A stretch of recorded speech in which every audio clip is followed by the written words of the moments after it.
आपका फिर से स्वागत है। मैं विवेक बिंद्रा, मोटिवेशनल स्पीकर। आज एक ऐसे आदमी की बात करूंगा जो आपके दिल में मोटिवेशन की आग लगा सकता है। इसका नाम है माइकल फेल्प्स।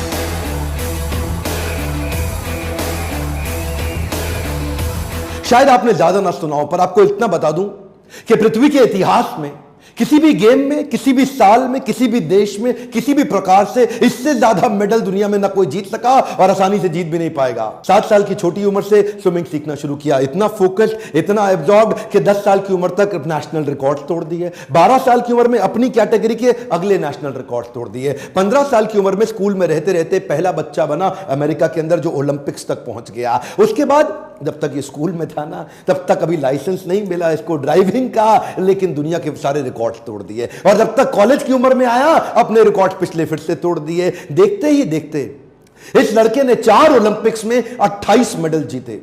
एक हमारा देश भी है ना प्यारा, भारत देश, इसने 24 ओलंपिक्स में 28 मेडल जीते। 1985 में बाल्टीमोर अमेरिका में इसका जन्म हुआ। 2004, 8, 12 और 16 चारों ओलंपिक्स में सबसे ज्यादा मेडल जीतने वाला पृथ्वी में एक ही इंसान बना। आज तक के इतिहास में इसको बोला जाता है most decorated Olympian in the planet earth. Decorated Olympian को जरा मैं हिंदी में अपने देश में समझा देता हूं। मैं डेकोरेटेड ओलंपियन का मतलब आभूषित, आभूषणों से सुसज्जित, आभूषित, डेकोरेटेड। और कौन से आभूषण? गोल्ड मेडल के आभूषण। इतने गोल्ड मेडल एक इंसान एक ही गेम में कभी दुनिया में नहीं ले सका। 2004 से 8 के बीच में वो 4 साल जो उसने चाइना में बीजिंग ओलंपिक के लिए प्रैक्टिस करी थी, उस प्रैक्टिस को देख के दुनिया इसको पागल कहती थी। एक्चुअली 1972 में, कई साल पहले, मार्क स्पिट्ज ने एक वर्ल्ड रिकॉर्ड बनाया था। स्विमिंग के अंदर एक ही बार में 7 गोल्ड मेडल जीत गया था। स्विमिंग, हर प्रकार के स्विमिंग के फॉर्मेट में 7 गोल्ड मेडल एक साल में, एक ओलंपिक में एक आदमी के द्वारा जीते जाना। उसके बाद वो सबने मान लिया कि अब इस रिकॉर्ड को कभी नहीं तोड़ा जा सकता, लेकिन इसने अनाउंस कर दिया मैं तोड़ूंगा। और वो उसके लिए मार्क स्पिट्ज 4 साल तक 8 घंटा रोज ट्रेनिंग करते थे, ये 4 साल तक 12 घंटा रोज ट्रेनिंग करते थे। 100 किलोमीटर हर हफ्ते, 15 किलोमीटर पर डे, और 100 मीटर 50 सेकंड के अंदर कर लेना। छोटी उम्र से ही बाउंड्री लेस थिंकिंग, ढक्कन तो था नहीं सर पे, इतना बाउंड्री लेस थिंकिंग कि सारे रिकॉर्ड्स ढूंढता था।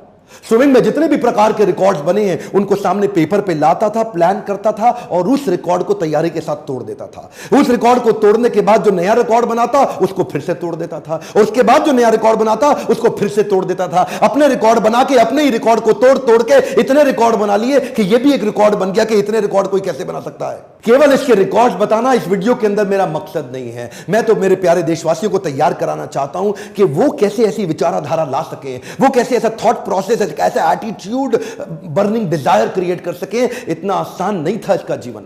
जो उसका बचपन था बहुत संघर्षपूर्ण बीता। 9 साल की उम्र में यह माता पिता से इतना प्रेम करता था, पर उनके झगड़ों को रोज देखता था। इतने झगड़े थे इनके माता पिता में, डिवोर्स हो गया आपस में। दोनों को साथ देखना चाहता था, लेकिन पिता ने जो इनको अबैंडन किया और पिता ने जो इनको अवॉइडेंस दिया जीवन में, उससे ये रोते थे अकेले बैठ के। लेकिन उस रोते वक्त, उस समय उन तकलीफों में शरण ली इन्होंने स्विमिंग पूल की। तभी क्या कहते थे, मेरी जिंदगी में जितनी तकलीफें हैं इसको ये स्विमिंग पूल दूर कर। अपने आप को झोंक दिया पूल के अंदर, बस अब कुछ नहीं, अब मैं केवल स्विमिंग करूंगा। और देखिए उसी समय इनको कई बीमारियों से गुजरना पड़ा। एडीडी, इसको बोलते हैं अटेंशन डेफिसिट डिसऑर्डर। ये वो एक बीमारी है जिसके कारण एक बच्चे का ना अटेंशन स्पैन खत्म हो जाता है, एक फोकस खत्म हो जाता है। वो बड़े कठिन दौर से गुजरता है, ना पढ़ पाता है, ना खेल पाता है, ना किसी से बात कर पाता है। लेकिन वहीं पे इनको उनके कोच और इनकी मां दोनों के प्रेम ने इनको सपोर्ट क्रिएट करके दिया। मां ने इनका उत्साह बढ़ाया और इनके कोच ने इनको बोला कि बेटा तेरे पास वो ताकत है, वो दम है कि तू दुनिया के रिकॉर्ड तोड़ेगा। जब जब इसकी जिंदगी में प्रॉब्लम्स और डिस्ट्रैक्शंस आई, ये पर्पस और पैशन बिल्ड कर देते थे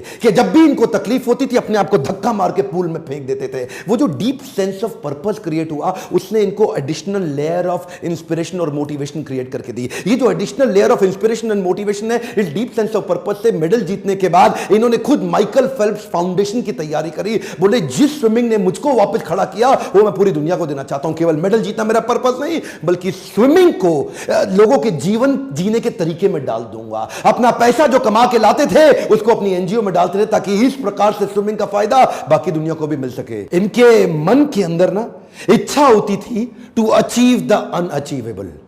शुरू से इनके कोच ने इनको ऐसा ही ट्रेनिंग भी दिया। क्या बोले, ये जो अनवेवरिंग फोकस है ना, ये कैसे बिल्ड होगा?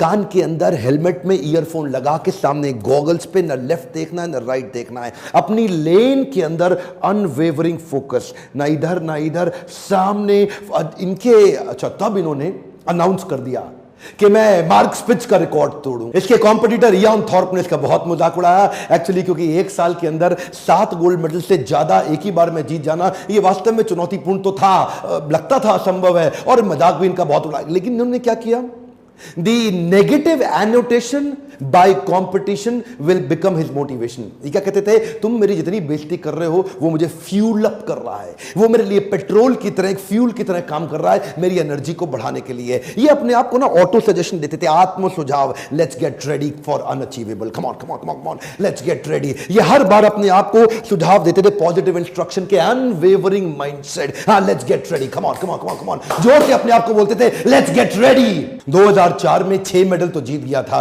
पर ये जो 8 मेडल का अनाउंसमेंट कर दिया ना इसने कि 2008 में मैं 8 मेडल नहीं 8 गोल्ड मेडल जीतूंगा, वो जो है ना वो बड़ा मजाक उसका बहुत बना कि ये अपने आप को पता नहीं भगवान समझ बैठा है। लोग जब जब इसका मजाक उड़ाते ये और चुप हो जाता और शांत हो जाता, और उसको लेके अपने लॉकर में, अपने घर के सामने, अपने शीशे पे, अपने बाथरूम में, अपने बेडरूम में, हर जगह चिपका देता। इसने उसको 8 गोल्ड मेडल को घोट के पी गया अपने अंदर कि ये तो मुझे जीतना है। इसने अपने लिए बड़े ही self punishing, harsh, difficult, tough routine और प्रोसेस प्रैक्टिस के लिए तैयार कर ली है। लेकिन अचानक एक दुर्घटना हो गई, इसका दायां हाथ फ्रैक्चर हो गया जिसमें हड्डी अलग अलग हो गई आपस में। मना कर दिया डॉक्टर ने, बोला बीजिंग ओलंपिक्स में तू पार्टिसिपेट नहीं कर सकता, खत्म हो गया तेरा हाथ, तू हाथों का इस्तेमाल अब स्विमिंग में नहीं कर सकता।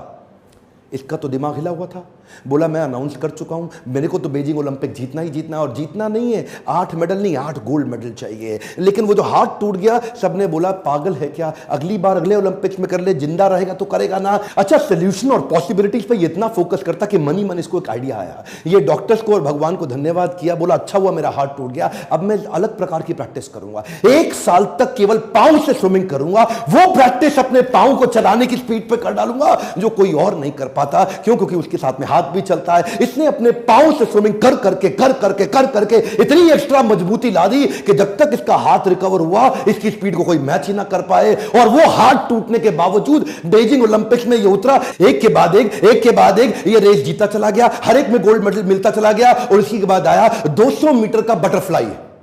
ये जब 200 मीटर के बटरफ्लाई में भाई साहब कूदे तो इनका जो गॉगल्स था वो क्रैक कर गया, और जो गॉगल्स क्रैक हुआ ना, रेस चालू हो चुकी है, अब रुकने की कोई संभावना नहीं है। लेकिन गॉगल्स में पानी घुसने लगा, वो पानी घुसने से इसको डिस्टर्बेंस हो रही थी, पर ये रुका नहीं, बाहर से देख के किसी को पता नहीं लगा, ये पूरी तेजी से चलता रहा। क्यों? उसकी पुरानी हैबिट और उसकी प्रैक्टिस, उसकी स्पीड उसको काम आ रही थी। इसने गिने हुए थे कि हर 20वें हाथ पे मेरी एक ब्रेथ पार होगी, हर 20वें हाथ में मेरी दूसरी ब्रेथ पार होगी, और फिर 20वें हाथ में मेरी तीसरी ब्रेथ पार होगी। वो कैलकुलेटेड टाइम और उस फोकस के साथ 100 मीटर के बाद अंधा हो चुका था। ये कुछ नहीं दिख रहा था, लेकिन अब किसी बहाने का टाइम नहीं। एक भी मेडल में सिल्वर या ब्रोंज आया तो 8 का रिकॉर्ड खराब हो जाएगा। ये हाथ पे हाथ मारता चला गया, और आखिरी 20वें हाथ पे जब फर्श छुआ, गर्दन उठाई और ऊपर क्या देखता है, ऊपर लिखा है WR।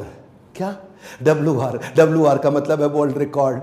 इसकी आंख में जो आंसू आया वो दुनिया ने देखा, क्योंकि ये अंधा हो चुका था, कुछ उसको दुख नहीं रहा था। और तब WR के साथ इसने 8वां गोल्ड मेडल लेकर के उस सारी चुनौतियों को prove them wrong. Come on, क्या प्रूव देम रॉन्ग। अपनी सफलताओं के चलते अब तक ये दुनिया के 5वें सबसे अमीर खिलाड़ी बन चुके थे। कई नए दोस्त आए, नए रिश्ते बने, और जो प्रेम का पुराना खोखलापन था वो पैसे से, सफलता और रिस्पेक्ट से भर नहीं जाता। शायद उसी के चलते ये उसी प्रेम और संतुष्टि की तलाश में कुछ गलत आदतों में पड़ गए, और जिसी के चलते इनको कुछ ही समय के अंदर DUI, जिसको बोलते हैं driving under the influence of intoxication, उसके चलते इनको 2 बार जेल में भी डाला गया, रिक्रिएशनल ड्रग्स के साथ पकड़ा गया, पार्टी के स्मोकिंग लॉट में इनको पकड़ा गया कई बार। ये तो वो चीजें हैं जो पूरी तरह से मीडिया कवरेज में भी आई, जेल तक इनको जाना पड़ा, इनको बैन भी लगा टेम्पररी स्विमिंग के लिए। वो सारी तकलीफों ने इनको पूरी तरह झकझोर दिया। लोगों ने इनसे पूछा कि इतनी सफलता के बाद ये फेलियर देख के कैसा लग रहा है? बोले कैसा लग रहा है? कुछ नहीं लग रहा, हो गया फेलियर, कोई बात नहीं, हो गया, इंसान हूं, मुझसे भी गलती हो सकती है, हो गया, लेकिन अब नहीं करूंगा। मैं इतनी दूर आया हूं यहां तक रहने के लिए नहीं और आगे जाने के लिए। अब नहीं करूंगा, जो हो गया पुनर्जन्म, नया जीवन स्टार्ट, रीस्टार्ट करने जा रहा हूं। बाउंस बैक किया, वापस खड़ा हुआ, उधर सपोर्ट सिस्टम काम आया। इसकी माता जी जो इसकी मदर थी, जिन्होंने इसको आज तक इतना बड़ा ताकत दी, और इनका वो इटरनल कोच जो आज तक इनका कोच है, जो बचपन से इनका, उन्होंने आकर के इसको खड़ा किया। इन्होंने दूसरे स्पोर्ट्स में नजर डालनी शुरू करी कि बाकी खिलाड़ी कैसे खेलते हैं, वापस खड़े हो गए। 2012 में संन्यास ले चुके माइकल फेल्प्स 2014 के अंदर फिर अपने आप को खड़ा करने की कोशिश करी। Roger Federer, Rafael Nadal, Tiger Woods, ये दूसरे खेलों के खिलाड़ियों को देख के फिर से इंस्पिरेशन गैदर किया, बुरी आदतों से अपने आप को निकालने का प्रयास किया। कृष्ण कहते हैं गीता के अंदर, भोग ऐश्वर्य प्रसक्ता नाम तया फृत चेतसाम व्यवसायत्मिका बुद्धि समाधो न विधीयते। जो आदमी भोग और ऐश्वर्य, भोग ऐश्वर्य प्रसक्ता नाम, भोगा इंजॉयमेंट और ऐश्वर्य मतलब पैसा, धन, धनाढ्य, जो भी आदमी भोग ऐश्वर्य प्रसक्ता नाम इन दोनों में अटैच होता चला जाएगा, उसके साथ क्या होगा, व्यवसायत्मिका बुद्धि, उसकी फोकस्ड इंटेलिजेंस, समाधो न विधीयते, वो समाधि में प्रवेश कर ही नहीं सकता। समाधि का मतलब क्या हुआ, अनवेवरिंग इंटेलिजेंस, वही इंटेलिजेंस जिसने इसको 2008 और 12 में सफलता दिलाई, वो इंटेलिजेंस गायब होती हुई दिखाई पड़ी। क्यों, भोग ऐश्वर्य प्रसक्ता नाम, दुनिया के 5वें सबसे अमीर खिलाड़ी बन चुके थे। भोगा और ऐश्वर्य ये आपको गोल से हमेशा दूर कर देगा। आपके लिए लेसन है, कम ऑन, आपसे बात कर रहा हूं, ध्यान दीजिए। भोग ऐश्वर्य प्रसक्ता नाम, जो भी आदमी पैसा आने के बाद भोगा और ऐश्वर्य में प्रवेश कर जाता है, समाधो न विधीयते, वो समाधि में प्रवेश नहीं कर सकता। डीप एब्जॉर्प्शन खत्म हो जाएगा, फोकस्ड इंटेलिजेंस खत्म हो जाएगी। भोग ऐश्वर्या से बाहर निकले और 2016 की तैयारी करी और दोबारा 5 गोल्ड मेडल के साथ फिर से बाउंस बैक किए। दुनिया भर में ये एक ही व्यक्ति ऐसा है जो 28 में 23 गोल्ड मेडल ले लिए, 28 मेडल ओलंपिक्स में, इनके अलावा किसी के पास नहीं है। एक आंकड़ा आपको देना चाहता हूं जो थोड़ा दुखी तो करेगा पर सीख, लर्निंग बहुत बड़ी देगा। पिछले लगभग 100 सालों के अंदर हमारा पूरा भारत मिलकर के 24 ओलंपिक्स में 57 खेलों को जोड़ के, समर ओलंपिक्स, विंटर ओलंपिक्स, 57 खेलों को जोड़ के पिछले 24 ओलंपिक्स के अंदर केवल 9 गोल्ड मेडल जीत सका। ये भाई साहब अकेले, एक हम पूरा देश नहीं, अकेले 4 ओलंपिक्स के अंदर 23 गोल्ड मेडल जीत गए। हमारा पूरा देश मिलके 9,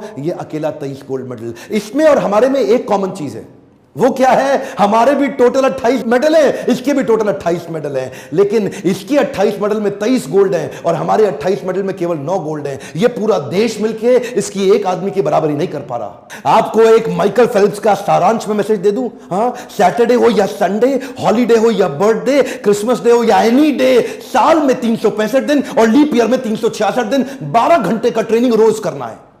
12 घंटे का ट्रेनिंग रोज करना है, कोई ऑप्शन नहीं है। और ऊपर से जो इनका कोच था ना, वो बड़ा अजीबोगरीब आदमी, उसने बड़ा कमाल कर दिया। उसने इनकी शब्दावली बदल दी, इनकी वोकैबुलरी बदल दी। इनकी वोकैबुलरी से एक वर्ड डिलीट कर दिया, वो है ना। नो वर्ड, ना वर्ड डिलीट ही कर दिया। बोला ये नहीं हो सकता, वो नहीं हो सकता, कुछ नहीं, ये हो सकता है, वो हो सकता है, सब कुछ। 365 दिन लगातार कंसिस्टेंट ट्रेनिंग, इसको बोलते हैं एक्सट्रीम डिसिप्लिन। 100 जगह पे 1 फुट गड्ढा खोदने से पानी नहीं मिलता, एक जगह पे 100 फुट गड्ढा खोदने से पानी निश्चित रूप से मिल जाता है। यही डिसिप्लिन हमारे देश को बिल्ड कराना है। इस वीडियो को एक रिक्वेस्ट कर रहा हूं, थोड़ा सा तो आपको भी करना पड़ेगा, उठा के आग की तरह फैला दो हर एक स्टूडेंट को, स्पोर्ट्समैन को और स्पोर्ट्स मिनिस्टर तक, और उस बच्चे को पहुंचा दो इस वीडियो जो आग लगा सके। अगली बार ओलंपिक्स में अगर यह वीडियो थोड़ा भी मदद कर सके तो देश का भविष्य बदलने में मेरा साथ दीजिएगा। लाइक करिए अगर आपको ऐसे वीडियो अच्छे लगते हैं, सब्सक्राइब करके बेल आइकॉन नहीं दबाया, अगला शक्तिशाली वीडियो आपसे छूट जाएगा। कमेंट बॉक्स में लिखिए अगला कौन सा वीडियो देखना चाहते हैं। मेरे साथ जुड़े रहने के लिए, हर बार वापस आके वीडियो देखने के लिए प्रेम से आपका धन्यवाद।